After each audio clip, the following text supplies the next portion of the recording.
Moi, je suis très content de vous voir ici. Je suis très content de vous présenter toutes les réalisations de notre République.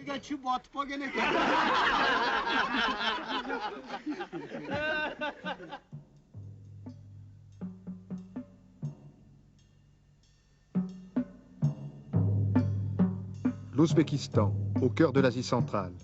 16 millions de soviétiques pas comme les autres.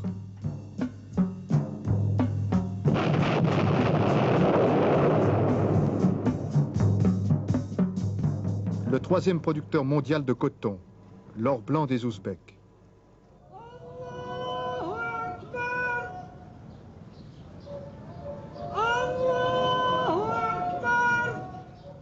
Le Dieu n'existe pas. Oui. C'est vrai, oui. Tout le monde sait ça.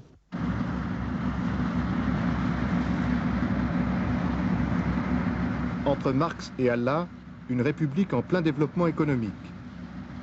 Un carrefour où se côtoient tous les peuples de l'URSS, les descendants de Tamerlan et ceux de la Révolution d'Octobre.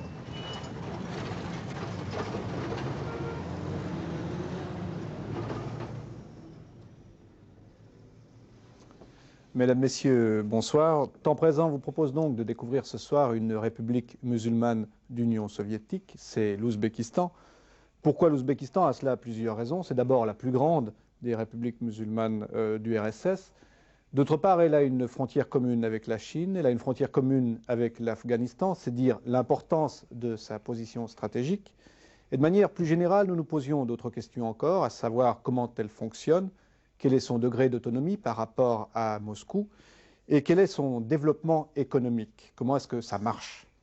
Mais surtout, ces républiques représentent un élément très important pour l'avenir de cette région et peut-être très important pour notre avenir aussi. En effet, en Union soviétique, il y a actuellement 50 millions de musulmans, c'est-à-dire qu'un soviétique sur 5 est musulman. Or, vous le savez, le taux de natalité croît plus vite dans ces régions que dans le reste de l'URSS, et on peut raisonnablement penser qu'à la fin du siècle, si tout continue comme maintenant, il pourrait y avoir un soviétique sur 2 qui soit musulman. Les soviétologues s'intéressent beaucoup à cette question et certains d'entre eux disent que cela pourrait avoir de très sérieuses conséquences sur la déstabilisation de ces États.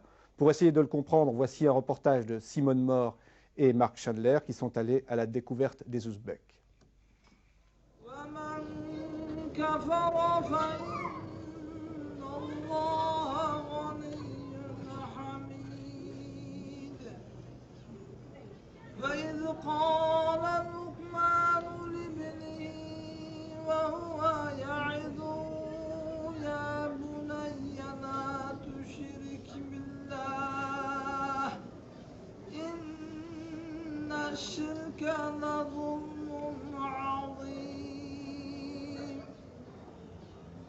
ووصينا الإنسان بوالديه حملته أمه وهنا على وهن وفصاله في عامين. Endi İslam din degan söz insanın dilida. L'islam, c'est quelque chose qui est dans le cœur d'un homme. Shuning uchun endi har bir kishining dilini o'zi biladi. Chacun est libre de croire ou de ne pas croire, et de choisir ce qu'il doit garder dans son cœur.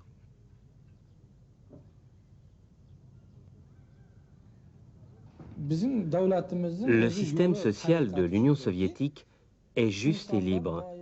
Il permet à chacun de choisir la voie qu'il veut. Si un communiste n'agit pas comme il le devrait, il sera puni, selon la loi. Et si un croyant fait le bien, il sera décoré par le gouvernement. Parmi les croyants, il y a des héros du travail et même des héros de l'Union soviétique, qui sont très populaires. Nous sommes en Union soviétique, à 3000 km de Moscou. Des croyants sont réunis à la mosquée de Boukhara pour un repas funèbre.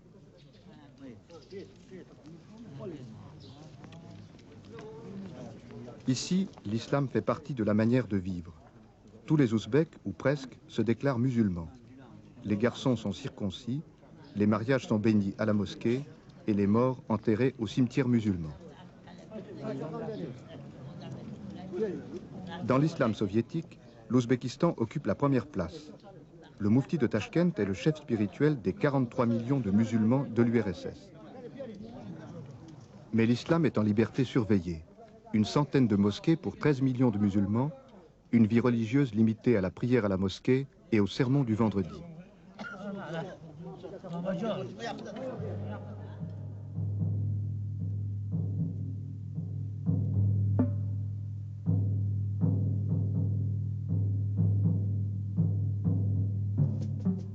Il y a plus d'un siècle que le grand frère russe a conquis l'Asie centrale. L'émir de Boukhara était le vassal du tsar. À la fin du siècle dernier, les premiers colons russes s'installent pour cultiver le coton. Le chemin de fer arrive jusqu'à Tachkent.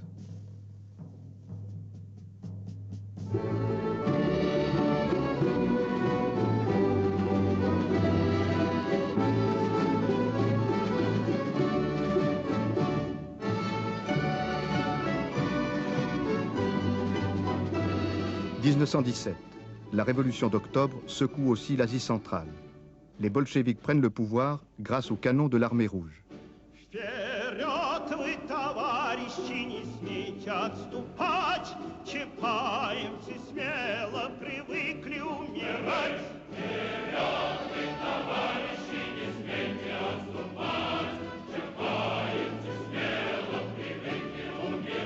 Mais l'émir de Boukhara, chassé de son palais, organise la révolte. Jusque dans les années 30, les gardes rouges luttent contre les nationalistes ouzbeks, armés et financés par l'Angleterre.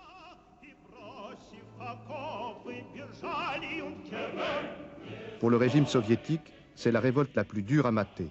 C'est aussi la fin du nationalisme musulman. En 1924, l'Asie musulmane soviétique est découpée en 5 républiques. La casquette russe remplace le traditionnel capet. L'Ouzbékistan devient une des 15 républiques de l'URSS, à 3000 km de Moscou. Un territoire grand comme la France. Un bastion stratégique proche de la Chine, de l'Inde, du Pakistan, de l'Afghanistan et de l'Iran.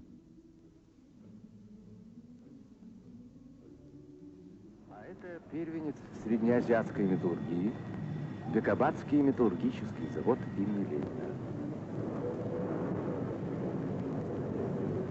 Его называют младшим братом прославленных уральских заводов не только потому, что его помогали строить и осваивать уральские специалисты, но и потому, что многие из тех, чьи имена, как Ширали Хамракулова, сегодня знает вся республика, учились мастерству у старших уральских мастеров огненной профессии.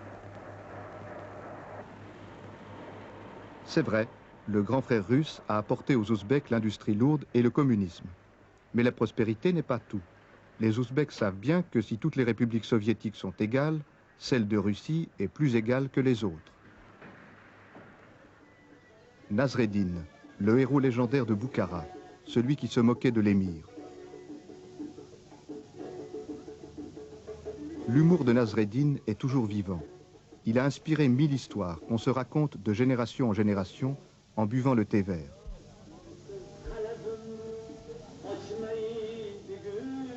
Nasreddin narguait le pouvoir. On lui a élevé une statue. Tué 20 fois par l'émir, il est devenu immortel. C'est le symbole de l'esprit ouzbek. Comme Nasreddin, les Ouzbeks savent que la vérité n'est pas toujours bonne à dire. C'était vrai sous l'émir, c'est encore vrai aujourd'hui. Alors, quand la bouche est cousue, c'est le regard qui parle.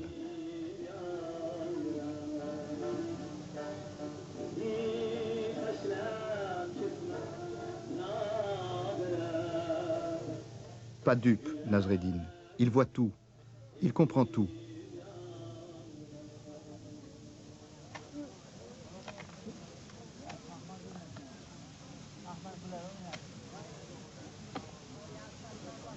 Derrière les joueurs de dames, il a remarqué l'homme au chapeau, qui surveille.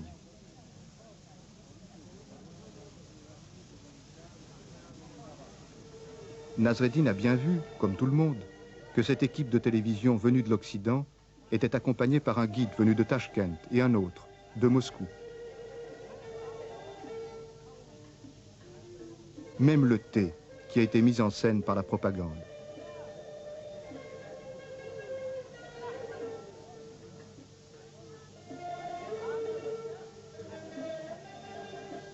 Nasreddin sait lire sur les visages. Il sait que c'est un honneur redoutable d'être choisi pour rencontrer des étrangers.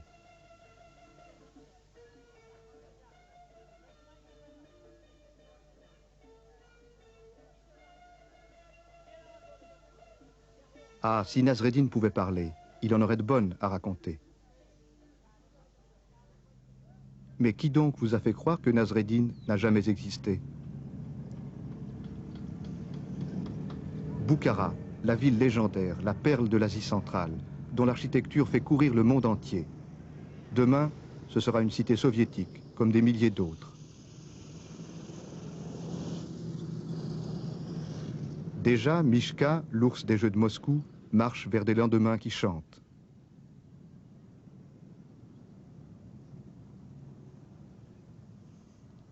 Des HLM toutes neuves, au milieu des terrains vagues, pour loger les enfants du miracle économique de l'Ouzbékistan.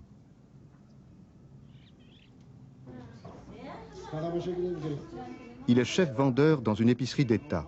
Il a été choisi pour nous par la télévision soviétique, comme tous les Ouzbeks que nous allons rencontrer. Sa femme travaille sous ses ordres. Ils ont 5 enfants.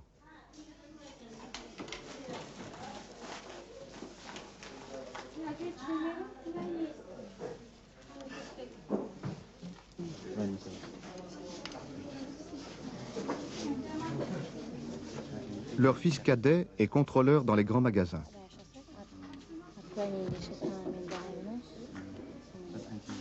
Un Ouzbek moderne, élevé dans le système soviétique et membre des jeunesses communistes. Il est à l'aise dans la société de consommation où ses aînés entrent avec méfiance.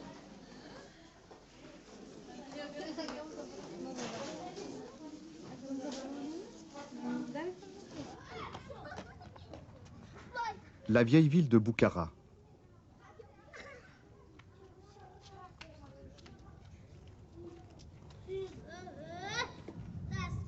Les habitants vivent encore dans des maisons traditionnelles, aux murs de boue séchée, fraîches en été, chaudes en hiver. Mais ils ont tous le gaz naturel chez eux. Bien sûr, nous ne sommes pas entrés dans cette famille sans nos 2 accompagnateurs, le russe et l'ouzbek.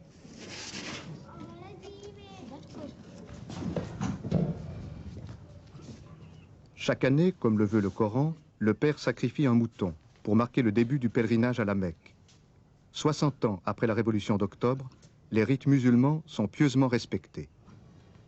Le mouton devrait être distribué aux pauvres, mais comme officiellement il n'y a plus de pauvres en URSS, on invitera la famille à la fête.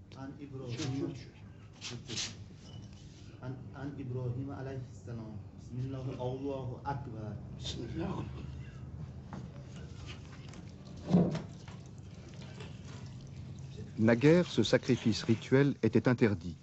Aujourd'hui, on le montre même aux étrangers comme preuve de la liberté religieuse en Ouzbékistan. Est-ce que vous êtes un bon musulman? Est-ce que vous faites les 5 prières chaque jour? Je suis musulman, mais pas une martina musmihonit. Oui. Musulman. Je suis musulman. Je priais 5 fois par jour. Mais est-ce que c'est facile de faire 5 prières quand on travaille? Je me bats au son, mais je me cours mieux que n'est-ce pas une martina raftina mushondan. Korama savuk da. Pensa varamdagi savuk yengil. Vaqt bo'lgan vaqtida boramiz, bo'lmagan vaqtida. Il y a le temps pour prier 5 fois par jour. Vous avez le temps de prier 5 fois par jour? Oui. Est-ce que vous faites aussi le jeûne du Ramadan complètement pendant tout le mois? Ramazan, das mektet, mais roza das mektet, mais har sol. Oui, prend le mois de Ramadan. Quand on a été à la mosquée voir la prière, on a vu surtout des hommes âgés. Est-ce que les jeunes ne vont plus à la mosquée? Maç taraftan fakat odamı piramidden, putların piromörün. Sizin de soluşuna girtagi. Yoş ömürün mü maçta? O'zimizda nimada yosh qarilar bo'ladi. Neyse yaşayan mı öğretmen? Yoshlar Meşhur kam nerede? boradi, kam. Hozircha yoshlar kam. Saatda Il n'y a pas le jeune qui vient à la mosquée. Parce que les jeunes ne priaient pas. Bismillahirrahmanirrahim.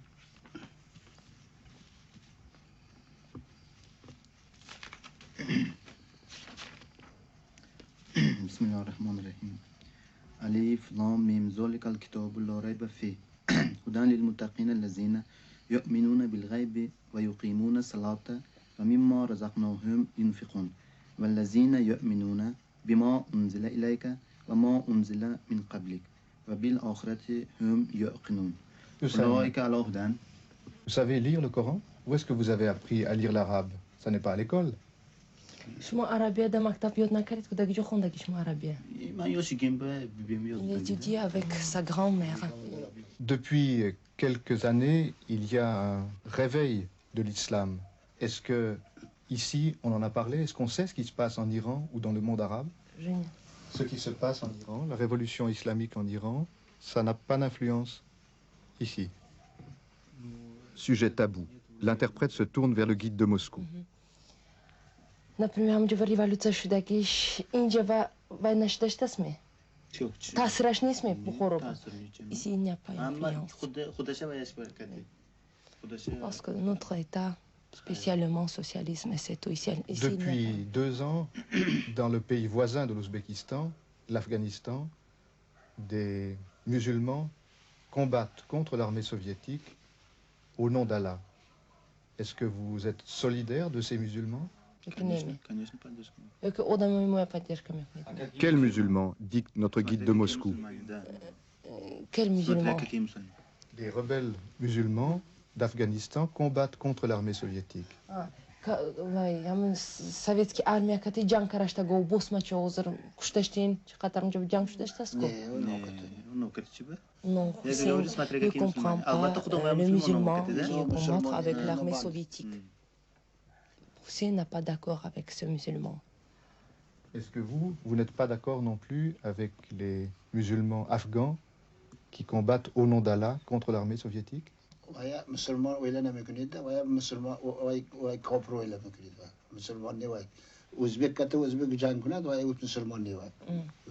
Нехай советский армия ба як мусулмон нико.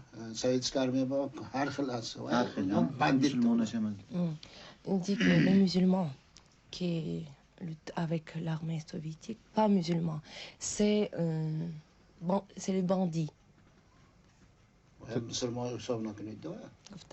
Ce sont des bandits, ce ne sont pas de bons musulmans. Pas de musulmans, oui.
Qui aurait imaginé que l'islam remplirait encore les mosquées en Union soviétique 65 ans après la révolution d'octobre?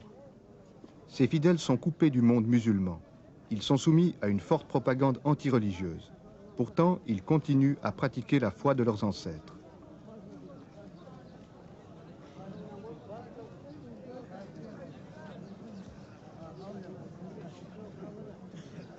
L'islam n'est pas seulement leur religion, c'est aussi leur manière de vivre, ce qui les distingue des Russes. Ils peuvent être de bons citoyens soviétiques, Leurs enfants sont peut-être membres des jeunesses communistes, mais dans leur vie privée, ils croient à d'autres valeurs.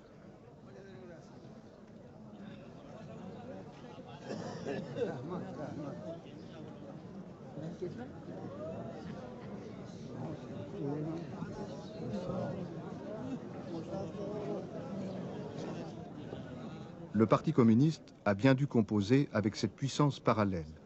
Il y a 43 millions de musulmans en URSS, un citoyen sur 6. À la fin du siècle, ils seront 80 millions. Il faudra alors compter politiquement avec ce pouvoir dans l'ombre.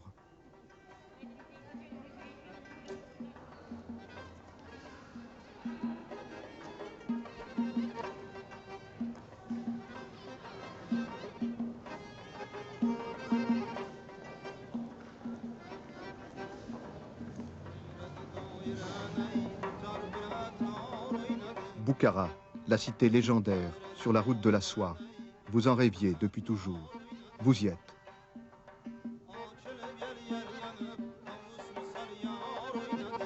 Alexandre le Grand, Cyrus, Gengis Khan se sont arrêtés ici, quelques siècles avant vous. Quand nous sortions du Moyen-Âge, les Ouzbeks, conquis par l'islam, édifiaient ces mosquées.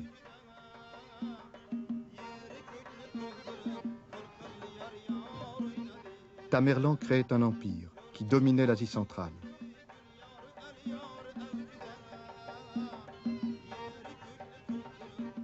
Aujourd'hui, des hordes de nouveaux conquérants déferlent chaque année sur l'Ouzbékistan.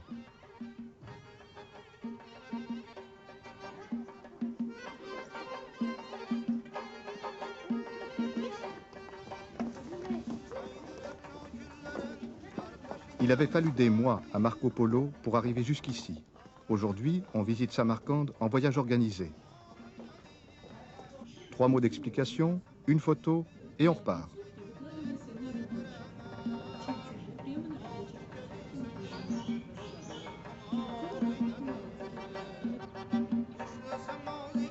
Les trésors du passé, les témoins d'une histoire prestigieuse, quelques diapositives vite faites pour bien montrer qu'on y a été.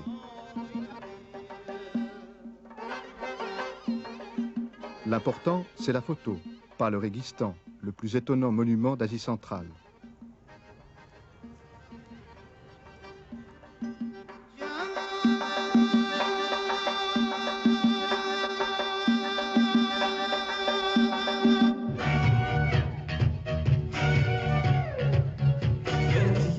Touristes bienvenus, précieuses devises étrangères.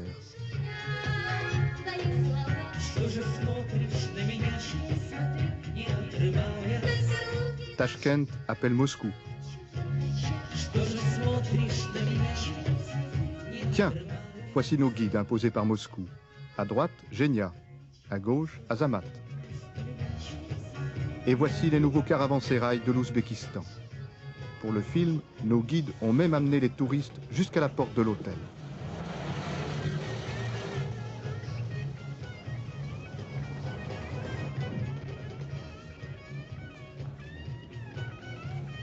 Notre caméra tourne, tout le monde est content.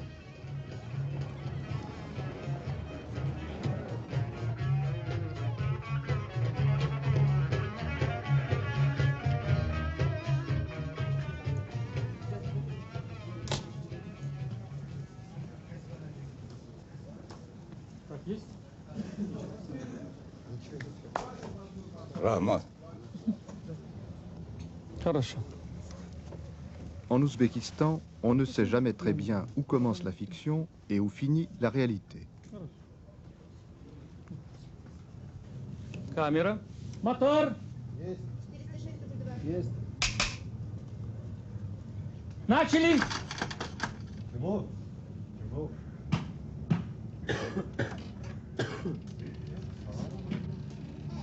Ce touriste est un comédien. Il répète une scène d'un film tourné par un célèbre metteur en scène ouzbek, Latif Faiziev. Le film s'appelle La Toison d'Or.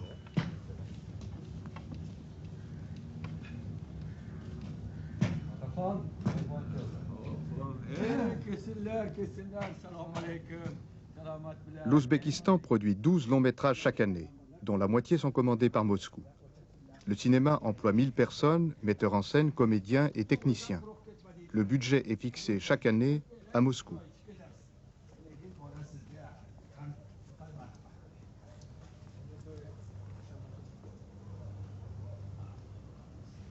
Стоп.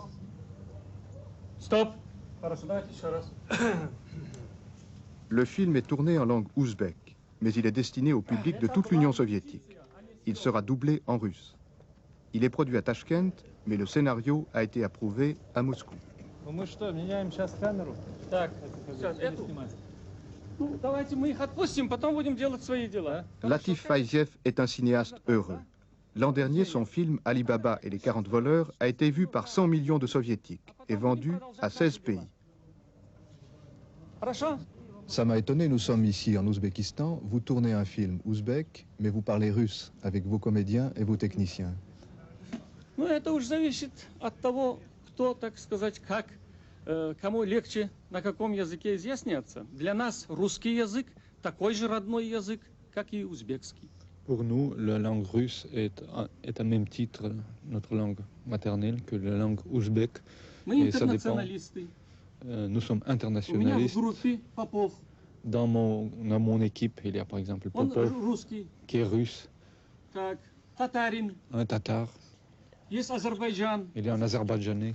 Поэтому им всеми с ними вместе объясняться хорошо на русском языке. Donc, pour parler à eux tous, il est plus facile de parler russe.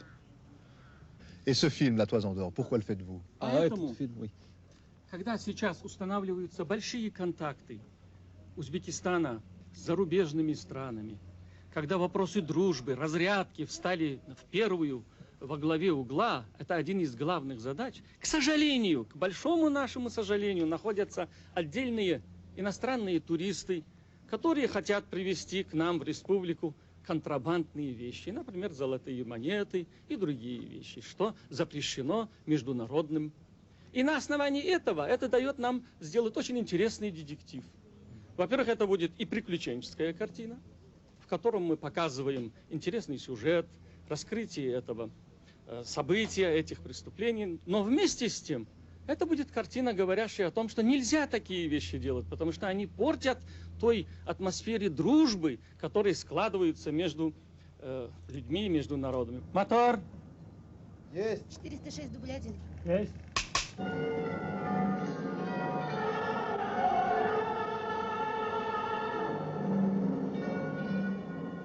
Я Дагестан, я сердце Самарканда, я памятник прошедших войн и бед, свободный от оков страданий, разбитых светлым октябрем навек.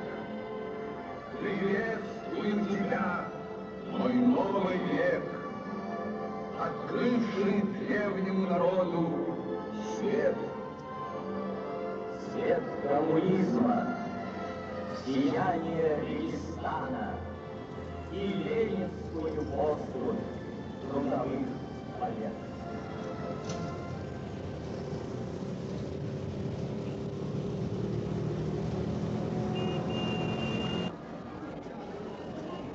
Lénine n'y est pour rien. Nous voici au royaume de la libre entreprise. C'est le marché kolkhozien, où l'on vient acheter de quoi préparer le plat national ouzbek, le plov.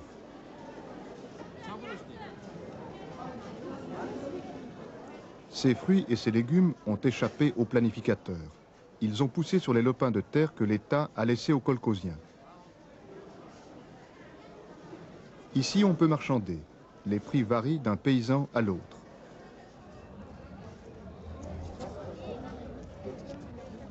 La pastèque, c'est la fierté des paysans ouzbeks.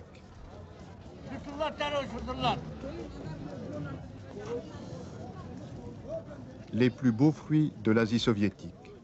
Ils rapportent parfois aux paysans plus que le salaire qu'ils reçoivent au kolkhoz. Ce n'est pas le pays de cocagne, mais on n'y fait pas la queue devant des magasins vides, comme parfois à Moscou. L'Ouzbékistan est d'abord une république agricole. Le soleil et l'irrigation en ont fait un jardin.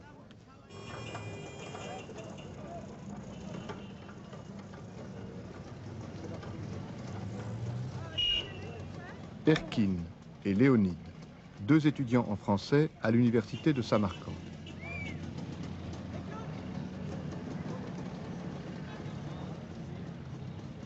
Des étudiants modèles, choisis pour nous par la télévision soviétique. Ils ont été formés par l'éducation communiste. Petits enfants, ils étaient octobristes. Puis ils ont porté le foulard rouge des pionniers. Aujourd'hui, ils sont responsables des jeunesses communistes, les Komsomol. Léonide, vous savez combien il y a de membres du parti en Union soviétique? J'ai peur de me tromper de cette quantité. Je ne sais pas. Vous-même, vous êtes Komsomol? Oui, je suis membre du Komsomol. Et vous, Léonide? Moi non aussi. Est-ce que tout Je suis membre du Komsomol, comme tous mes amis. Ici, à la faculté, tout le monde est membre du Komsomol? Presque tout le monde. C'est obligatoire? Non, c'est volontiers. Et vous voulez ensuite entrer au parti? Oui. Et vous, Je vais Moi aussi. Pourquoi est-ce que vous voulez entrer au parti? Parce que être le membre du parti, c'est fier pour nous. Assister aux travaux du parti, et bien encore, c'est à la construction, d'être à la ligne première de la construction de la vie. Vos parents sont membres du parti aussi? Oui, oui, oui. Mon père est membre du parti. Et votre mère aussi? Non, elle est sans parti. Et vous, Léonide, pourquoi est-ce que vous voulez entrer au parti? Comme Erkin a dit, c'est très fier d'être membre du parti.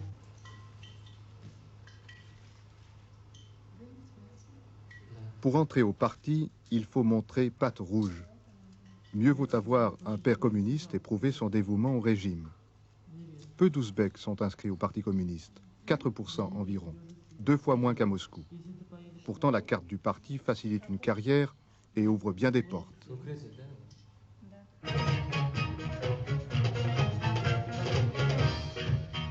Concert pop à Samarcande. Sur scène, un groupe venu de Biélorussie, à 4000 km.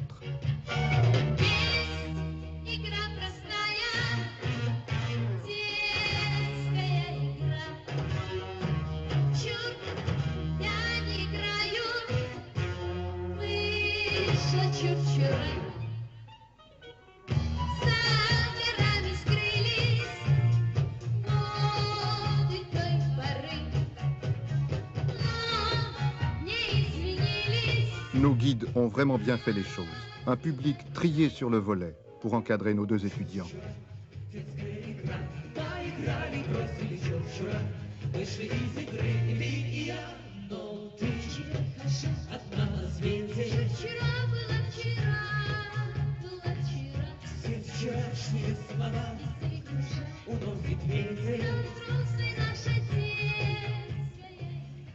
Erkin, expliquez-moi, où sont partis tous les étudiants de l'université? Maintenant, tous les étudiants de l'université se trouvent au coton. Qu'est-ce qu'ils font? Ils aident à leurs parents pour ramasser les cotons dans les champs des kolkhozes.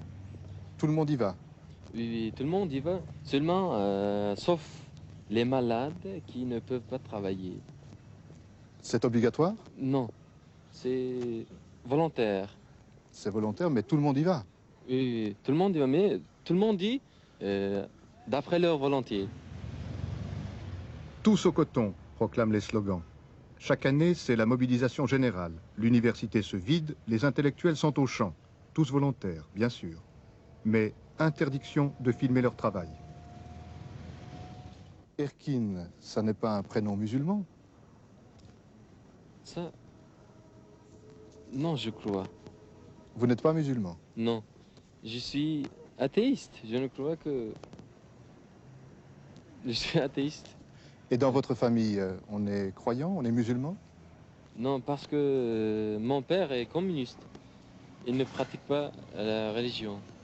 Et à l'école, vous avez appris, vous avez eu des leçons contre la religion, des leçons d'athéisme? À l'école? Oui. l'élémentaire de l'athéisme. Qu'est-ce que c'est? Expliquez-moi. C'est le commencement de l'athéisme. Oui. Et qui donne la notion précise du formation du monde.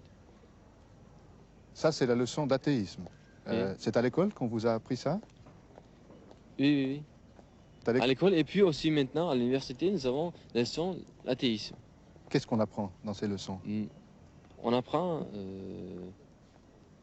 athée, Oui. contre. Oui. A contre. T, c'est le Dieu. Contre Dieu. Alors, oui. contre Dieu.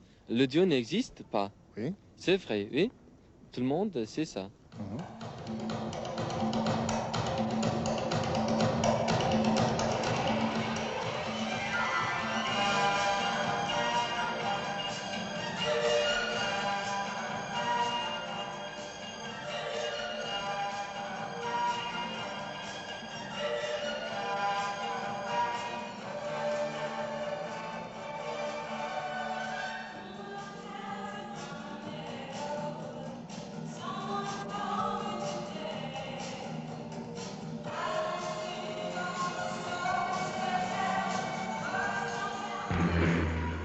Le 24 décembre, des avions de transport soviétiques commençaient à atterrir à l'aéroport international de Kaboul.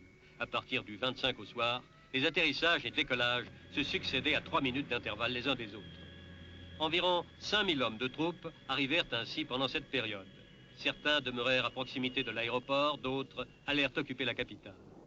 Le 28 décembre à l'aube, l'armée rouge contrôlait l'ensemble de Kaboul, alors que de nouvelles unités de l'armée soviétique franchissaient la frontière afghane.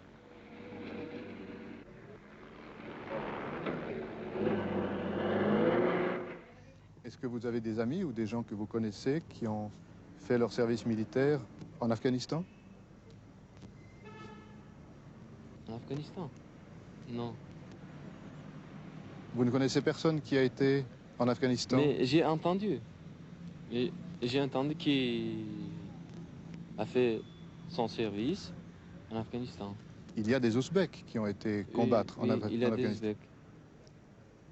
Et si vous aviez dû aller vous-même, vous auriez accepté d'aller en Afghanistan? Oui, avec plaisir, parce qu'en Afghanistan, on construit la nouvelle société, le socialisme. Mais l'Afghanistan n'est pas une république soviétique.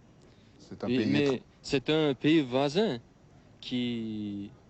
C'est pour nous, toujours, pour voisins, notre porte toujours ouverte. Et vous trouvez que c'est bien que l'armée soviétique aide le gouvernement de Kaboul?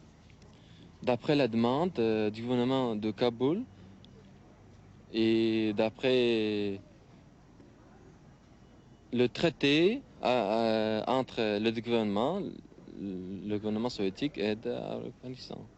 Et vous-même, vous auriez été combattre en Afghanistan? Si on vous avait demandé? Oui. Mais il y a des Ouzbeks qui vivent en Afghanistan. Oui, il y en a. Vous auriez combattu contre d'autres Ouzbeks? Non, parce que nous sommes pour les Afghanistans socialistes, seulement socialistes, pas capitalistes. Les autres sont des capitalistes? Qui les autres? Ceux qui combattent contre l'armée soviétique en Afghanistan sont des capitalistes? Sont pour le capitalisme. On lutte pour le capitalisme. Est-ce que dans votre journal, vous avez donné des informations au sujet de la situation militaire, au sujet des soldats ouzbeks qui étaient morts en Afghanistan? Non, nous ne publions pas ces nouvelles dans notre presse. Ce n'est pas utile. Pourquoi est-ce qu'on ne publie pas ces informations dans votre journal ou dans la presse ouzbek?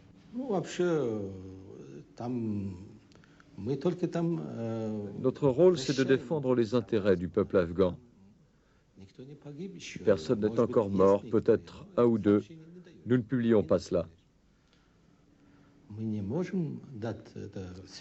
Pourquoi le publier? Partout, dans tous les pays, il y a des lois qui interdisent de divulguer de telles informations.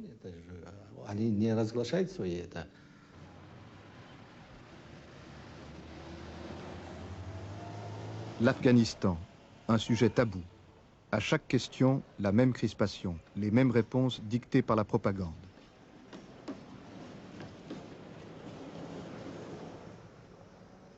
Tachkent, capitale de l'Ouzbékistan. 2 millions d'habitants, la 4e ville de l'URSS. Le carrefour de toutes les nationalités de l'Empire soviétique.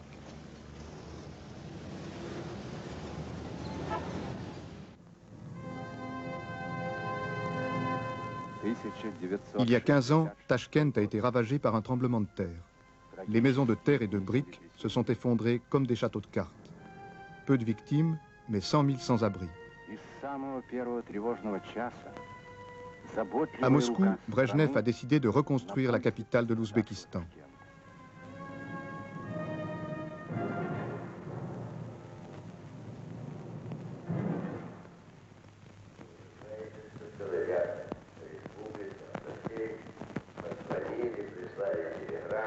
Brejnev a affirmé les bras et les cœurs de toutes les républiques soviétiques se tourneront vers Tachkent.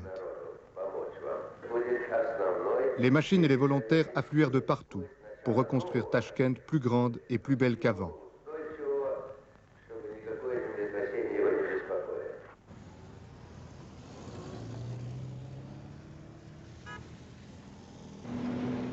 Tachkent, c'est la vitrine de l'Ouzbékistan. La ville qu'on montre avec fierté aux visiteurs venus de l'Occident ou du tiers-monde pour prouver la supériorité du communisme. C'est aussi la ville la moins ouzbèque de la République. Un habitant sur 2 vient de Moscou, de Kiev ou de Minsk.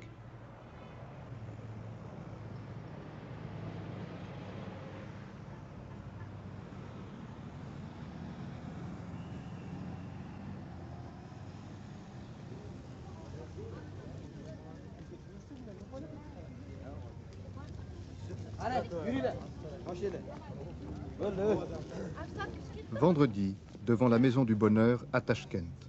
C'est le jour où l'on prend congé pour se marier.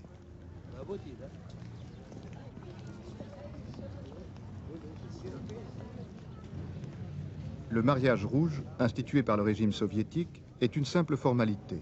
Le couple fait enregistrer son union, échange des anneaux et hop, au suivant.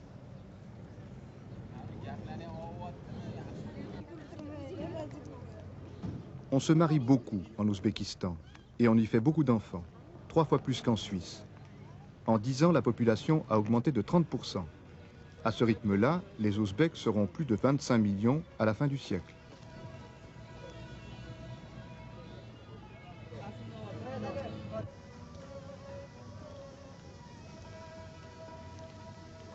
Après la Maison du Bonheur, de nombreux mariés ouzbeks font bénir leur union à la mosquée.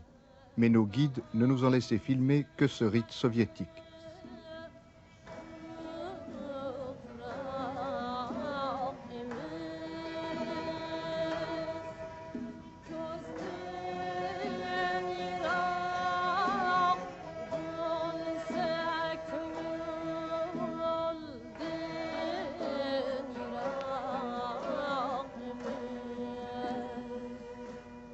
Ils seront heureux et auront beaucoup de petits Ouzbeks sous la houlette de Lénine.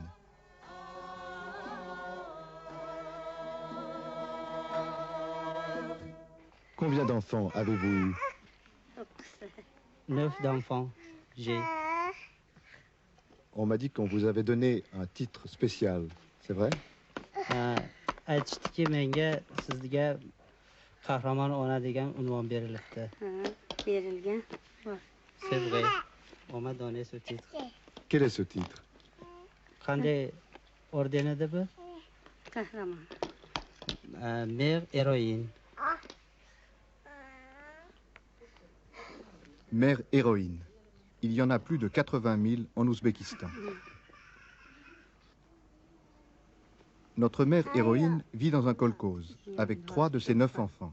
Un mari chef de brigade et décoré de l'ordre de Lénine, un fils aîné ingénieur, bref, une famille modèle choisie sur mesure par la télévision soviétique.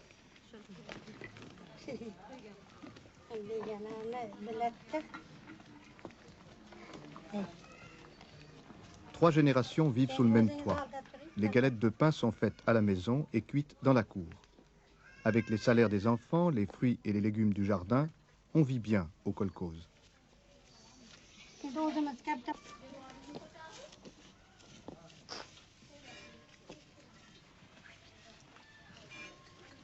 La vache familiale, c'est le domaine de la mère héroïne, paraît-il.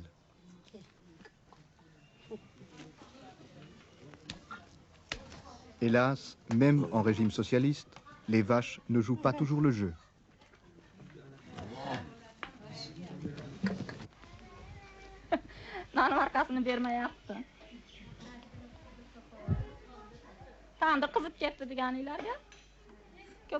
Héroïnes ou pas, ce sont les mères qui élèvent les enfants, selon la coutume. La plupart travaillent hors de leur foyer, comme la belle-fille qui est institutrice. Votre belle-mère a eu 9 enfants. Elle est une mère héroïne.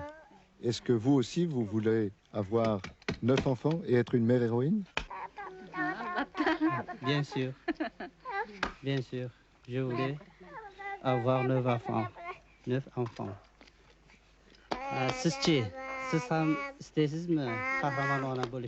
Et vous, vous souhaitez aussi devenir une mère héroïne? Oui, je voudrais bien. Expliquez-moi pourquoi c'est important d'avoir beaucoup d'enfants.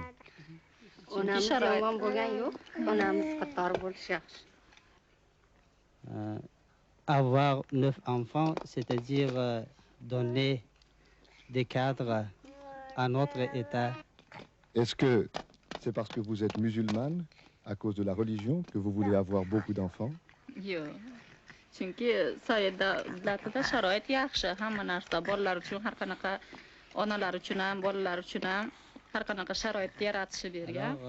n'est pas la cause de la religion.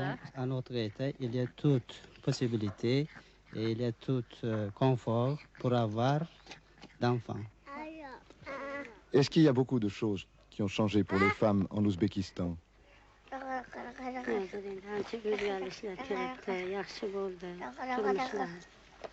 Parce que la vie est bien changée sur l'État soviétique.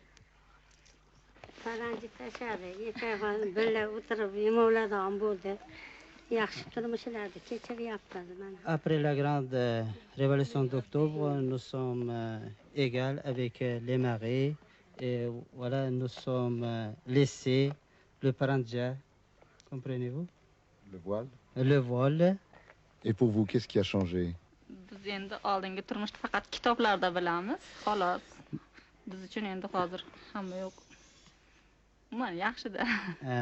Nous savons dans le livre seulement la vie passée. Et pour nous, c'est la vie nouvelle.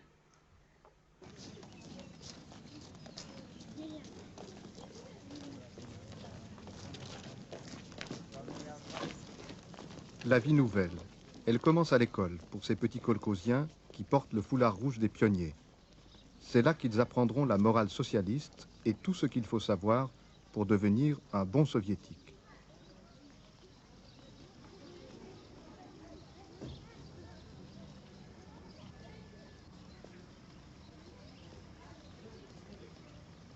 Кто скажет?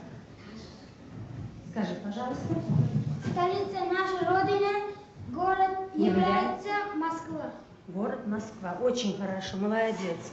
Мараинова, пожалуйста. Вот земля родная, милый края, светлая большая, Родина моя. Очень хорошо, молодец. Садись, пожалуйста.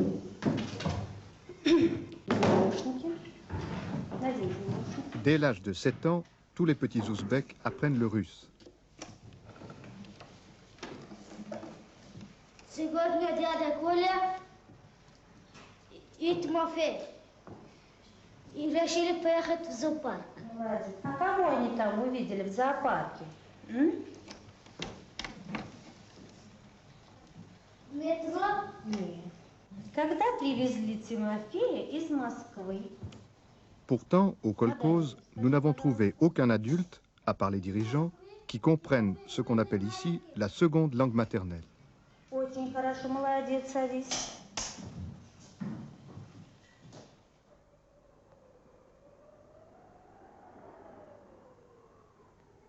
Пустыня. Только в нашей стране засушливые зоны занимают около 14% всей территории, или 300 миллионов гектаров. Из них 72 миллиона приходится на долю республик Средней Азии, самого южного региона Советского Союза. Пустыня – это царство барханов, это засоленные безводные степи, это 60-градусный летний зной и 20-градусный зимний холод.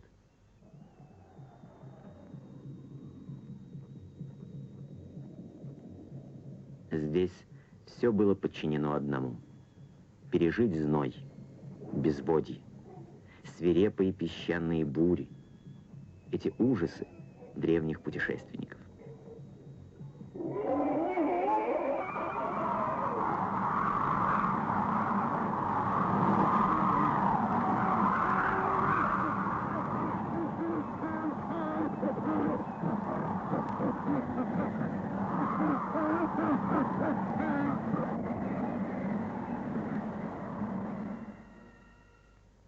Жаждущая земля и бессильный помочь ей человек. Преобразование пустыни стало реальностью после Великой Октябрьской революции. Уже в 1918 году Владимир Ильич Ленин подписывает декрет об ассигновании 50 миллионов рублей на организацию растительных работ в Туркестане. С этого времени началось планомерное, рассчитанное на десятки лет освоение пустынь в СССР. В историю этой грандиозной работы вписано много ярких страниц. Одна из самых легендарных – первая великая народная стройка Узбекистана – строительство Большого Ферганского канала. Десятки тысяч людей, вооруженных кипменями и мотыгами, за 45 дней проложили русло канала, открыли в воде дорогу в степь. Это был перелом в вековой борьбе с пустыней. Теперь ей суждено было отступать.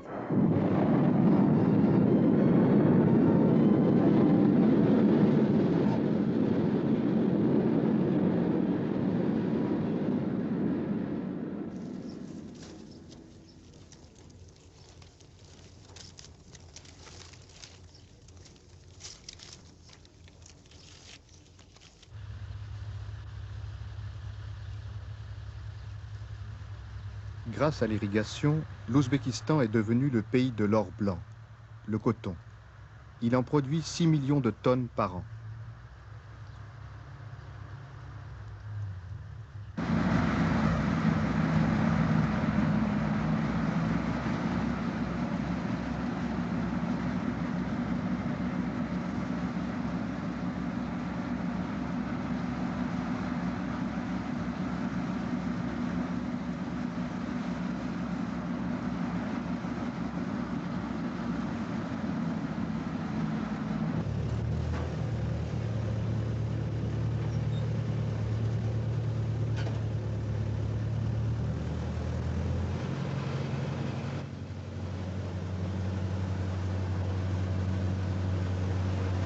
C'est l'État qui fixe la récolte à atteindre pour chaque kolkhoze et c'est lui qui paye le coton au prix prévu. Mais chaque tonne qui dépasse le plan annuel est payée 50% plus cher. Les bénéfices sont répartis entre les kolkhosiens.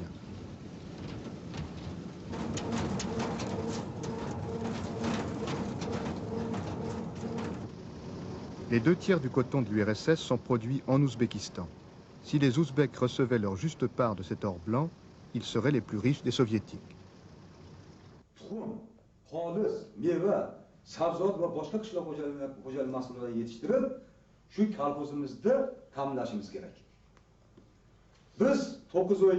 Réunion de la direction du kolkhoze Engels. Chacun s'est mis sur son 31, ordre de Lénine à la boutonnière.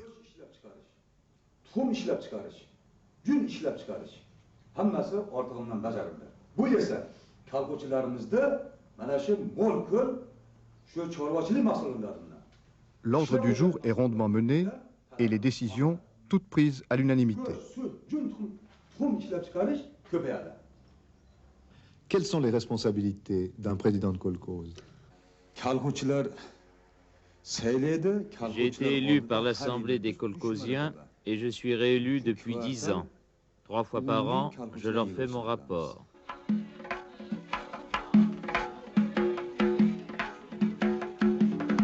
Il n'y a pas de hasard. Le kolkhoze qu'on nous avait choisi était en tête de l'Ouzbékistan pour la récolte du coton.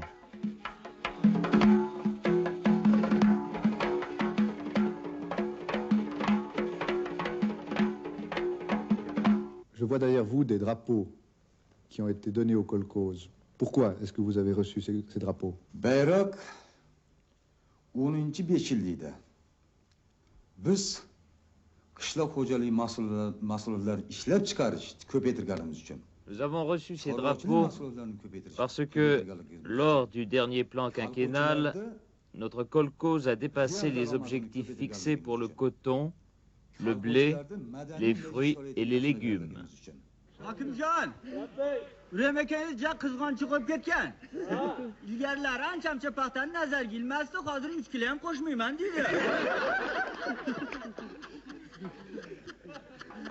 Hakimjon, bu Shohib akangiz bugun nimaga ko'p terdi, ja ko'p olib chiqdi deb shunaqa desam, o'ziniki masalan bitta qiznikini ko'tarib chiqdi.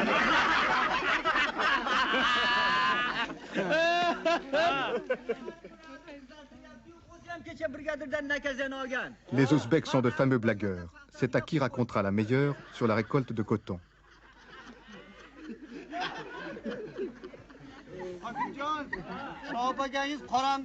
Et l'ami, avant t'étais plus généreux? Pas moyen de rajouter 3 kilos à mon tas de coton?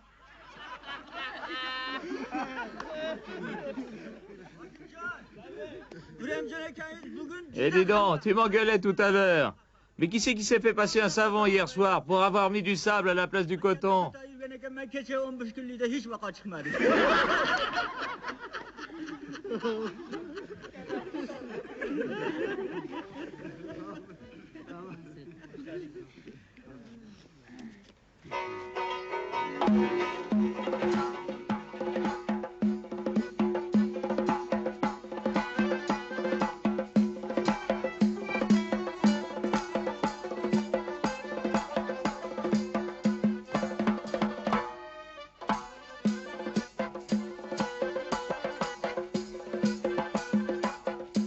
L'humour sert à tout, si l'on sait s'en servir. Entre eux, les kolkhoziens racontent peut-être d'autres plaisanteries, pour se moquer du pouvoir, comme ils l'ont toujours fait. Mais devant des étrangers, mieux vaut danser et chanter.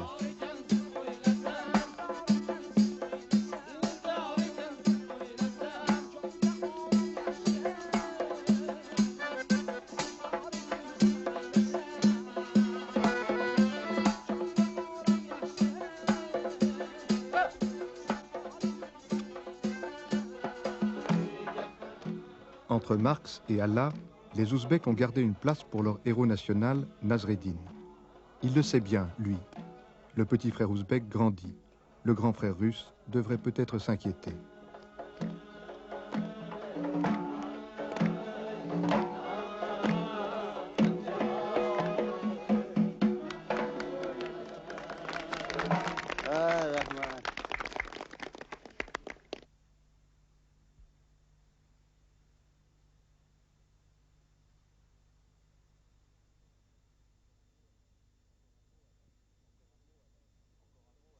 Encore un mot à la suite de ce reportage. La persistance du sentiment religieux en URSS est une réalité, vous l'avez constaté dans ce reportage et les autorités l'admettent. Ce n'est d'ailleurs pas vrai seulement pour l'islam. Mais si demain ces forces religieuses sortaient du cadre relativement contraignant dans lequel on les a placées, il y a gros à parier que la réaction serait assez forte et violente. Voilà, la semaine prochaine nous vous proposons un reportage tout à fait différent. Nous allons cette fois nous intéresser au sort des conducteurs de camions, de tous ceux que nous croisons sur la route, qui nous intriguent ou qui nous inquiètent. Voilà une séquence de ce reportage. Merci de votre attention. À jeudi prochain. Bonsoir. 28 tonnes à tenir en main.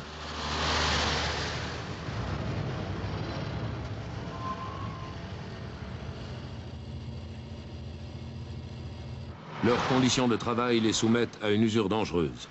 Pour eux, pour nous.